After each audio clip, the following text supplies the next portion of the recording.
రెండవ అవకాశం. ఒకప్పుడు మహేంద్ర అనే దయగల తండ్రి, అతని కుమారుడు మహేష్ భార్య సీత మరియు వారి ఇద్దరు ప్రేమగల పిల్లలు సోను మరియు రాజు, ఇద్దరు దాదాపు 18 సంవత్సరాల వయస్సు గలవారు. కుటుంబంలోని అందరూ సంతోషంగా జీవించారు. మహేష్ తప్ప. తన తండ్రి మహేంద్రకు పెరుగుతున్న వైద్య ఖర్చుల వల్ల అతను నిరంతరం భారంగా ఉన్నాడు.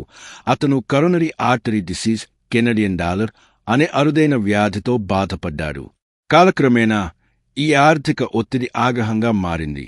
మహేష్ తన తండ్రి ఉనికినే ద్వేషించడం ప్రారంభించాడు. అయినప్పటికీ సోను మరియు రాజు తమ తాతతో గాఢంగా అనుబంధం కలిగి ఉన్నారు.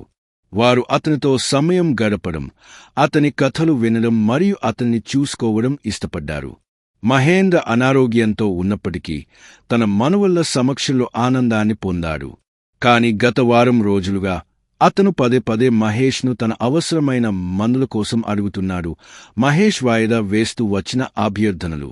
ఒకరోజు మహేంద్ర మరోసారి మహేష్కు తన మందుల గురించి గుర్తు చేశాడు. విసుగు చెందిన మహేష్ నియంత్రణ కోల్పోయి, నా ఇంటి నుండి వెళ్ళిపో అని అరిచాడు.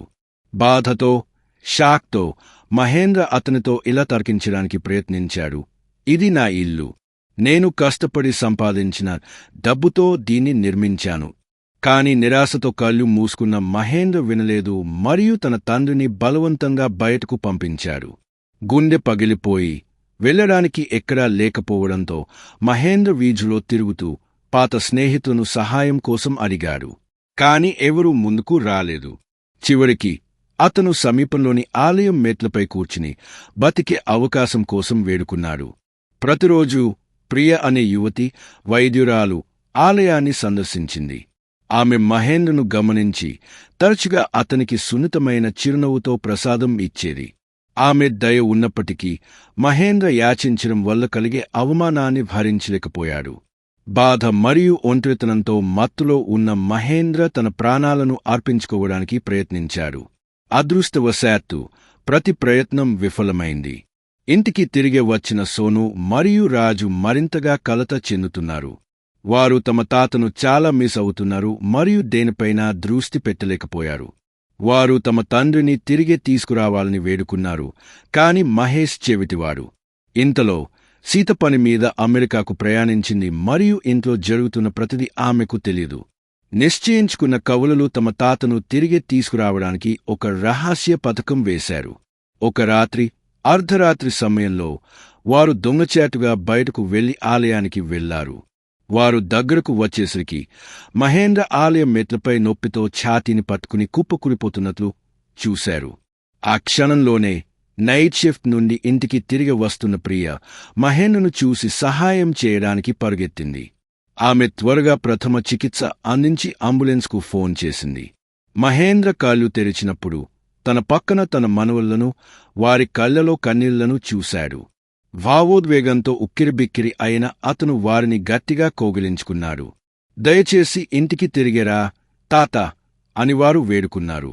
మొదట అతను నిరాకరించాడు, సంకోచించాడు మరియు బాధపడ్డాడు. కాని వారి ప్రేమ మరియు పట్టుదల చూసి చివరికి అతను అంగీకరించాడు. ఇంటికి తిరిగి వచ్చిన మహేష్ తన గదిలో తన తండ్రిని చూసి ఆశ్చర్యపోయాడు. మిమ్మల్ని ఎవరు లోపలికి అనుమతించారు అని అడిగాడు. అప్పుడే సీత ఉద్రిక్తతను గ్రహించి లోపలికి నడిచింది. ఏం జరుగుతోంది అని అడిగింది. మహేష్ దాచడానికి ప్రయత్నించాడు. కాని పిల్లలు ఆమెకు మొత్తం నిజం చెప్పారు. సీత కోపంగా ఉంది. రెండవ ఆలోచన లేకుండా ఆమె మహేష్ ముఖం మీద కొట్టింది. కాని మరొక మాట మాట్లాడకముందే మహేంద్ర ఆమెను ఆపడానికి సున్నితంగా చేయి పైకెత్తాడు. పిల్లల్లా గొడవ పడకు అతను ప్రశాంతంగా అన్నాడు. ఎవన్ని వదిలేద్దాం, ఇక నుంచి సంతోషంగా జీవిద్దాం. మహేష్ కళ్లలో నీళ్లు తిరిగాయి. తన తప్పు ఎంత తీవ్రంగా ఉందో గ్రహించి అతను మోకాలపై పడి క్షమాపణ కోరాడు. మరియు ఆ క్షణంలో విరిగిన కుటుంబం కోపాన్ని కోల్పోయింది. కాని ప్రేమ, కరుణ మరియు రెండవ అవకాశం ద్వారా